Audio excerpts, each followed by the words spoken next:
So welcome to Coffee with Paul and Joe. Yes. 5 minutes later.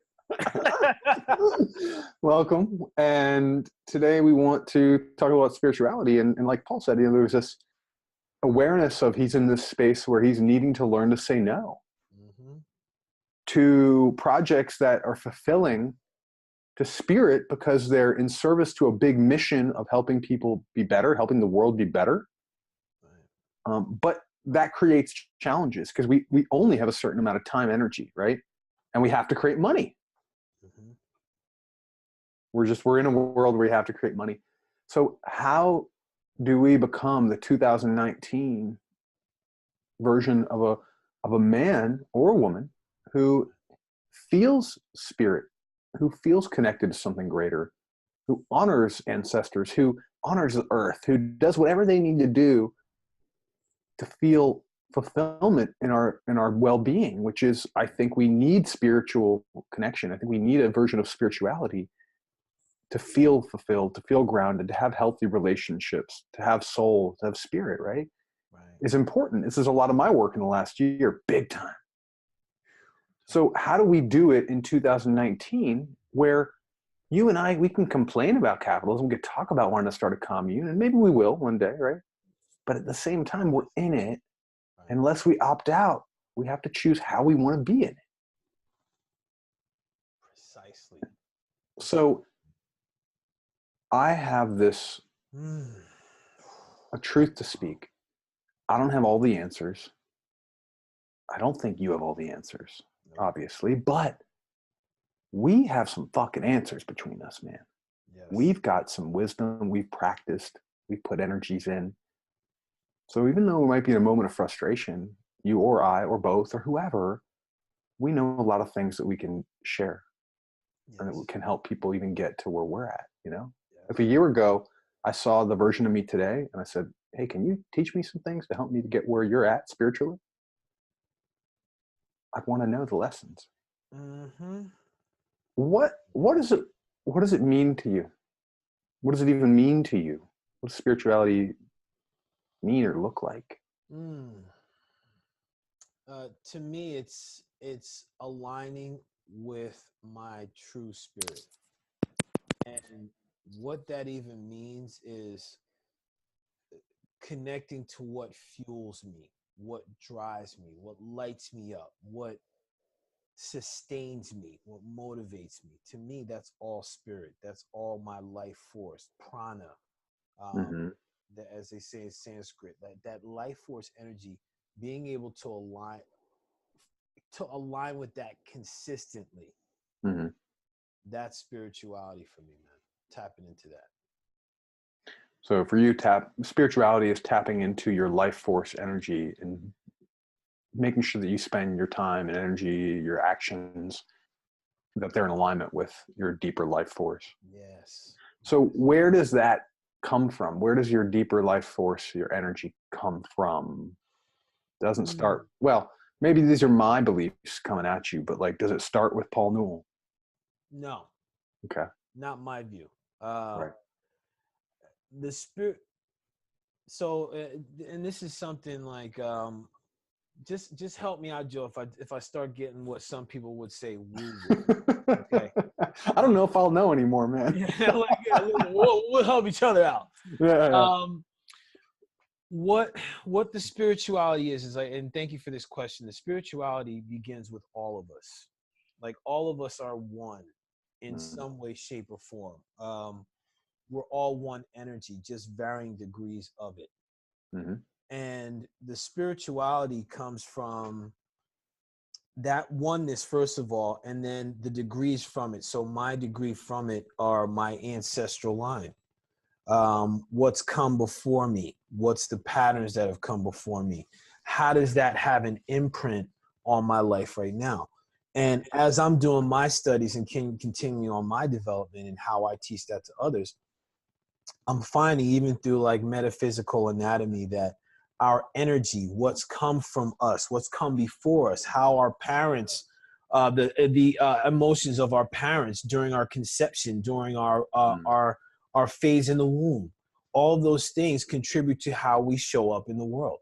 Yeah. And that's part of spirit. That's part of that life force. And that's part of when I say aligning to that life force, part of that alignment can be painful because I'm going and I'm coming up against or meeting the obstacles, the spiritual obstacles that my mom and dad may have faced, their moms and dads may have faced, where it could be towards trauma, towards like how we were treated as people, towards like how we were treated in the family or with friends. All these things play a role in the overall spirit of a being. Yeah. So connecting to that and aligning to it, and the truth in it, which means looking past the traumas and wounds and all those things, that's where that's where all comes from. That's the genesis. So one of the things I'm hearing, which I think is beautiful, and I'm like putting it in this way, maybe for the first time for myself, Yeah. Spirituality is whatever work we do to get to a place where we can acknowledge that we're all interconnected and to heal from some of the things that have happened to us that keep us from seeing that, and some of the things that happened to our ancestors that keep us from seeing that, and maybe some things that's happened to the land we're on that's kept us from seeing that, and our cultures and communities and societies and economies. Our work to become more spiritual is to learn to disconnect from all those things that created false beliefs that block us from seeing that we're all one. Yes. Yeah. Yes. And check this Right out. there. I love this. Thank you. I love this, right? I agree. I've done a lot of work and I've come to realize that, what is spirituality? It's that. It's feeling, for me, it's just simply feeling that Joe Bernstein has connection to something bigger and greater that's mysterious and unknown and allows me to have mystery, but also faith and belief that the world is good and whole and we are connected, right? So whatever connects me to that thing, whether it be, the earth, the sun, what I might call God, what I might call love, what I might call truth, what I might call creation. I don't know if there are lines between those things anymore. There might just be words and symbols that we use to communicate. Right. But here's what I want to throw out there, right? Like people get confused and there's all this talk about like, well, woo-woo, right? It's woo-woo. If I can't see it, if I can't touch it, if I can't prove it with science, then how can I believe it? Right. Well, let's take a moment and talk about science. Please. Most people believe in something called the Big Bang. Most people believe it, and there's a lot of scientific evidence from smart people that have degrees and shit that I have no idea even how to pronounce. I gotta get the humor in, man. So, rocket, bro. So we believe in the Big Bang, which means that all matter comes from one something. There was an explosion. It shot out all over the world, billions upon billions and trillions of years ago. Right. One of the things that was shot out of that Big Bang created something called the sun. Then they had this huge gravitational pull, and there was these rocks that started going around it in this funky way, which created our solar system.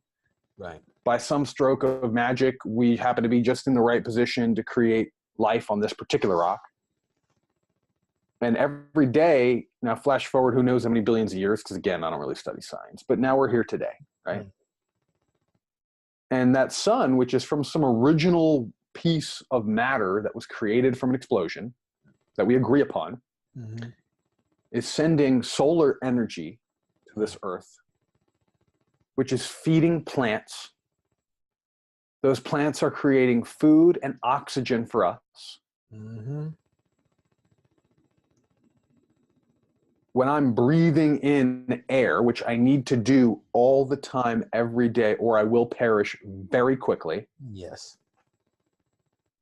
I am breathing in fuel from the sun through plants. And that sun comes from one piece of scientific fact. Yep.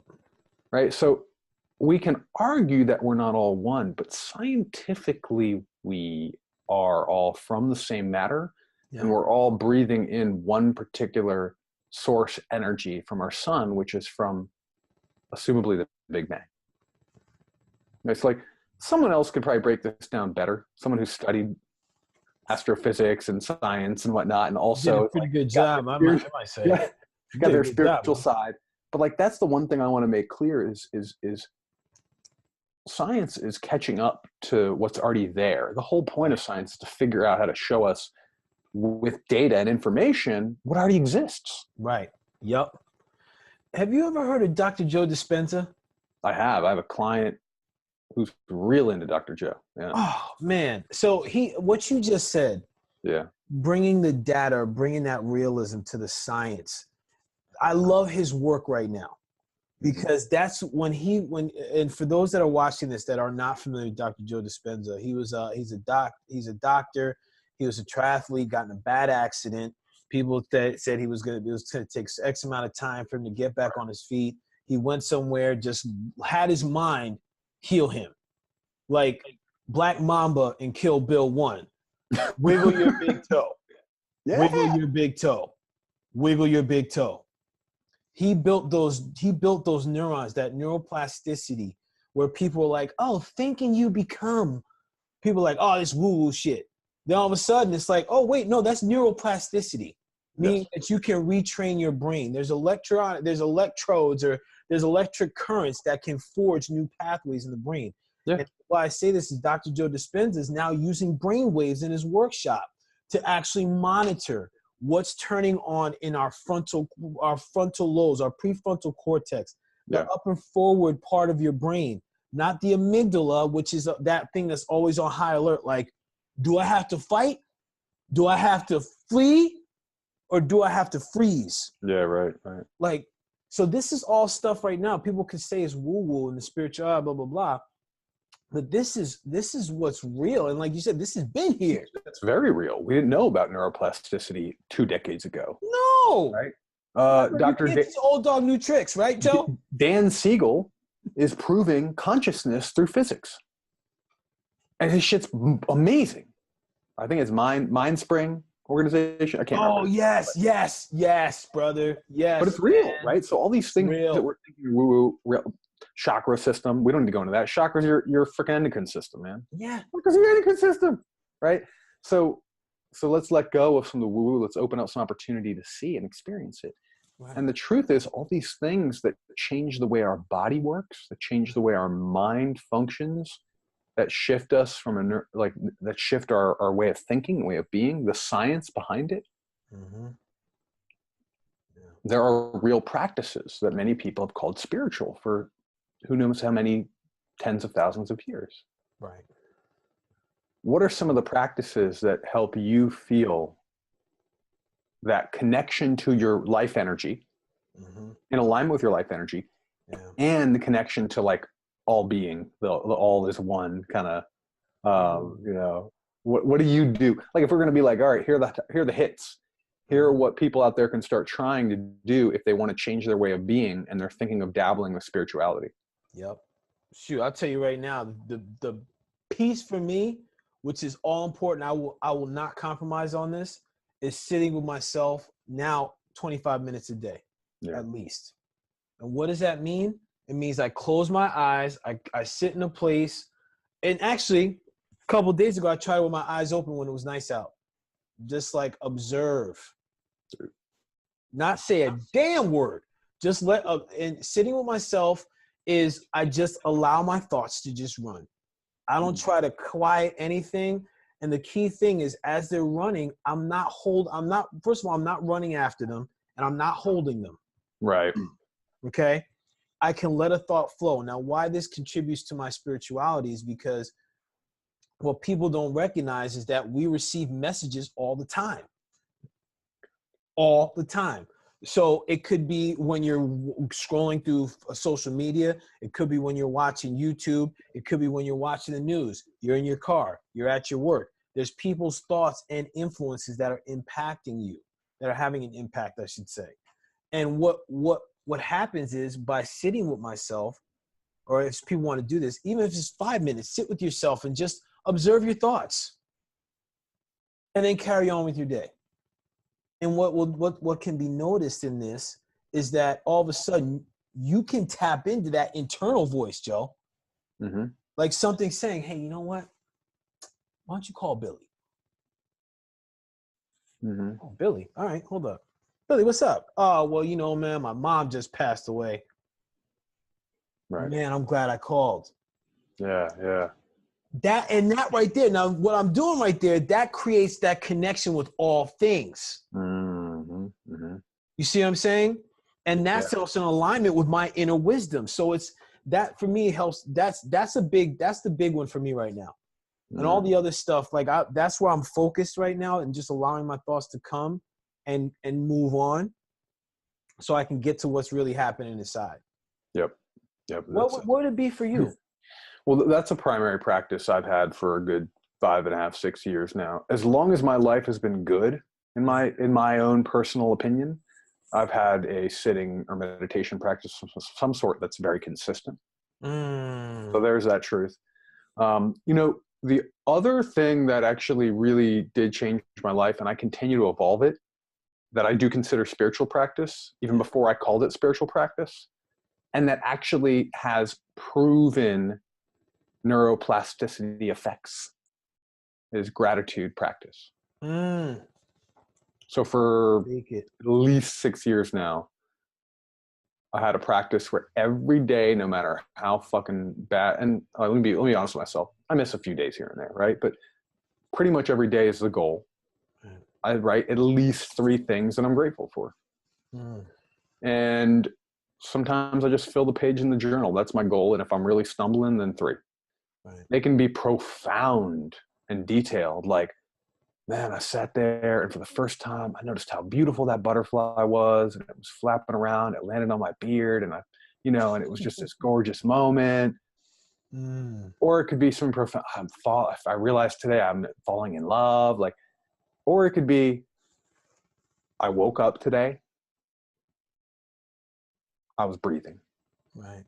I was able to feed myself. I have friends. Yes. I mean, so Yes, now man. recently I've evolved it because it felt really stale. One of the things I've done is I've changed my gratitude spiritual practice from a journaling practice to a out loud spoken practice. Ooh, Right. okay. Tell Where I me about that. speak it to the universe, because that's a placeholder for me, Right. because I don't know what to call a God. I just say there's a universe, universal energy, whatever, right? For me, that works right now. So I Right. speak it. I Right. do my meditation, which, by the way, now my meditation is I do a 20-minute meditation. My mantra is the word love. Mm. We can go into that another time. I felt it. I felt that right there. I saw I you felt feel. that. I saw you feel the love, man. And then when I'm done, right at the bell, I Right. just at least 3 things, and usually it's more, out loud. Universe, this morning I'm grateful that I had a wonderful day yesterday seeing my family. Right. Universe, thank you. I'm grateful for the fact that I was able to spend $160 at the organic grocery store yesterday, and I'm privileged enough to do that. Like, Yeah. just, Yeah. well, the little things. Universe, I'm grateful that I bought this foam mattress because it feels good as shit when I wake up. Like, whatever, Whatever. Whatever. whatever comes to me.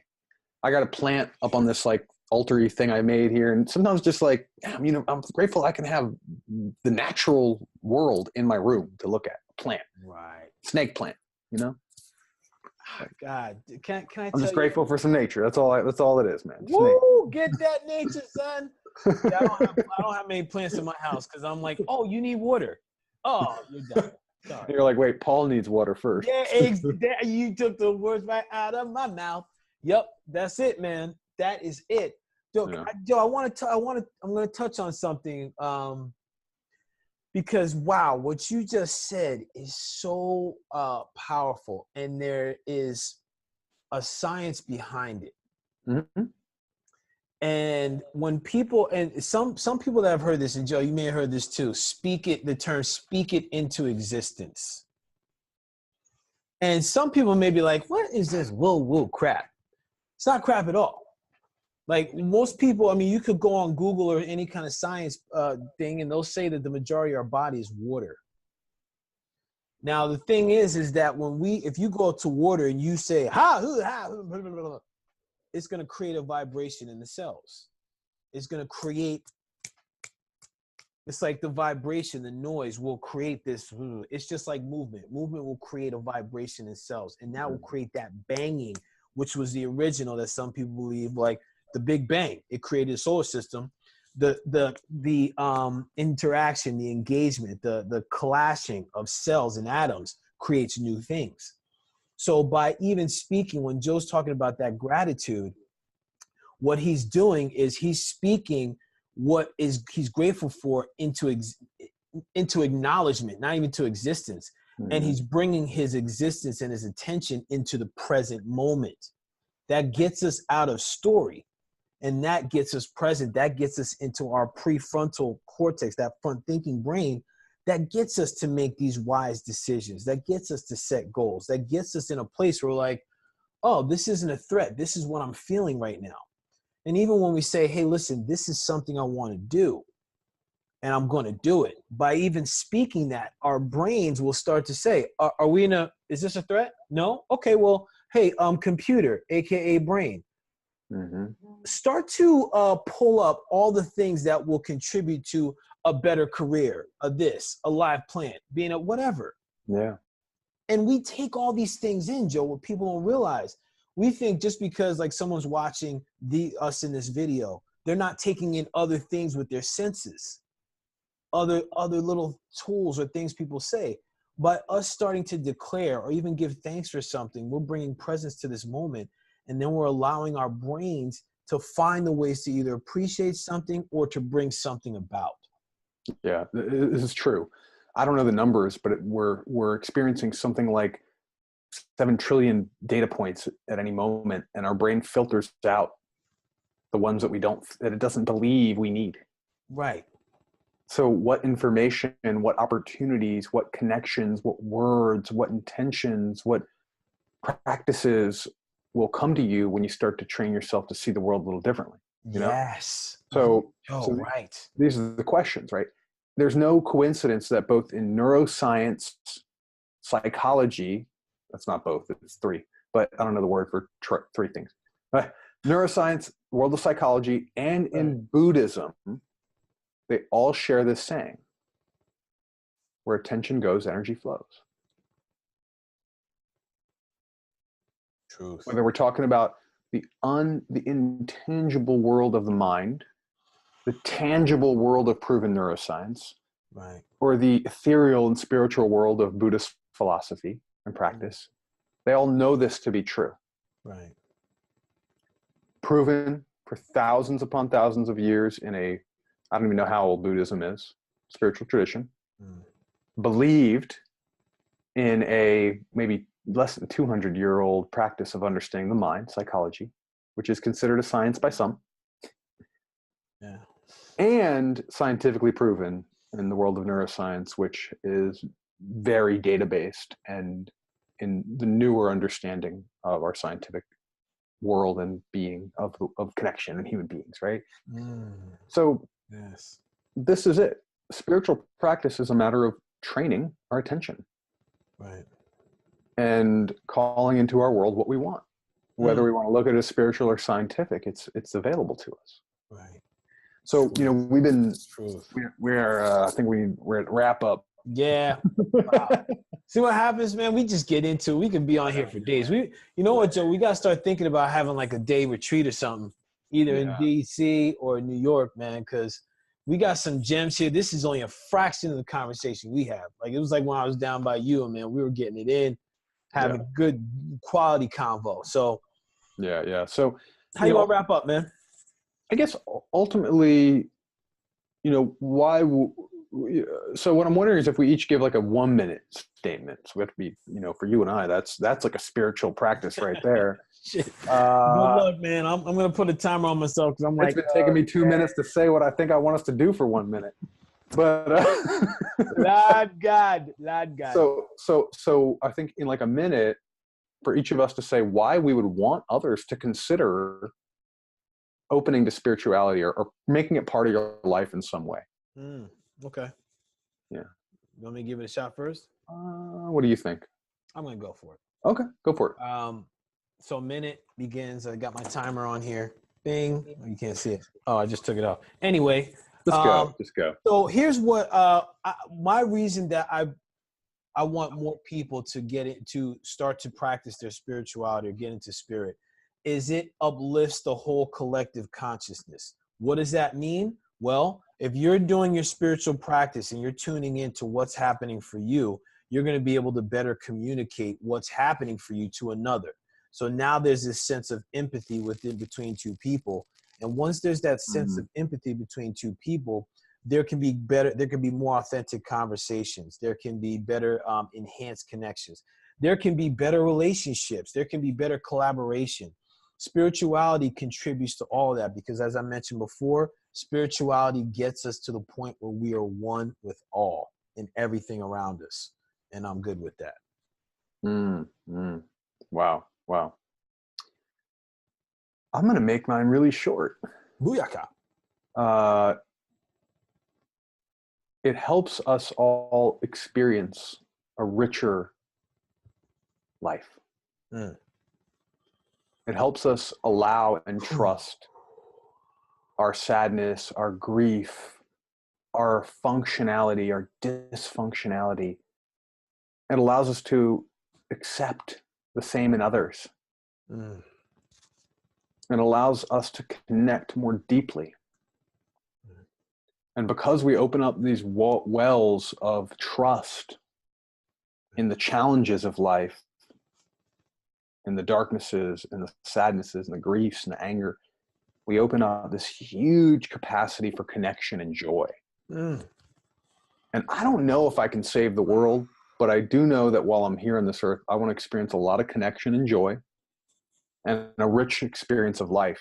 You know, Joseph Campbell has said that I don't think any of us are truly searching for the meaning of life. We're searching for the experience of being alive. Ooh. And so as I've opened to things like love and spirituality and my emotions, I feel more aliveness and I'm in much more connection with other human beings. And I trust more when things go wrong. And so I envision a world where all people feel more love and more joy, and they don't have a negative experience of grief or sadness or loss. We can hold each other and help each other, and we can be more liberated and we can be more connected, and there's less damage and harm and oppression, and there's just more love and joy. And I believe that we can transform and evolve humankind very quickly when we look at emotional, mental, and spiritual evolution. And we can impact the next generation right away. We don't have to wait for physical adaptation like all their animals. Right. Right. So true, brother. Next week, evolution. No, okay. Booyaka, yeah. Yo, put it on the freaking billboard, man. But this is real for me. It's like, if we have mission, what are we really in mission for? It's evolution. Right. We want the world to be a better place. We want the world to be a better place so the next generation is in a better experience of life, and that's evolution. Right. You know? Continued evolution, brother. Here's to our evolution, man. And to the evolution of all that are watching this right now. Thanks for being here with us. Thanks for listening to these words. Allow them to go into your ears and into your brainstem, man. Put it up, man. Love you, Joe. Call us, hire us. Help us keep spreading the good word. Share it. Share these videos, baby. Be well, everybody. Peace.